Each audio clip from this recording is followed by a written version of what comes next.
ناظرین محترم، وہ بچہ جو قرآن کے سائے میں پلے بڑھے،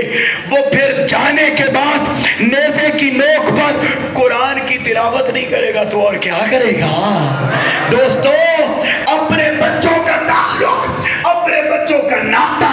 اپنے بچوں کا رشتہ اگر حسین سے پکا کرنا ہے تو پھر حسین سے رشتہ پکا کرنے کا ایک ہی سبب ہے کہ فقط حسینی بن کر لنگر نہ کھایا جائے، بلکہ بچے کی صبح آنکھ کھلے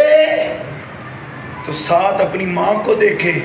کہ وہ چارپائی کے سرانے پر بیٹھ کر قرآن کی تلاوت کر رہی ہے، اور جب وہ تلاوت کرتا دیکھے گا وہ بھی اٹھے گا، اپنا ناطہ فیس بک، انسٹا، ٹویٹر اور دیگر سوشل میڈیا اکاؤنٹس کے ساتھ نہیں جوڑے گا،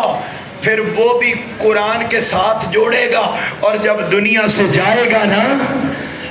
تو پھر ادھر سے ادھر سے مدرسوں مسجدوں سے قرآن اکٹھا کر کے اس کو ایصال نہیں کیا جائے گا، اس کے اپنے کردار میں اتنا قرآن ہوگا کہ قبر میں پہنچے گا، اس کی شفاعت کرنے کے لیے خود قرآن آ جائے گا۔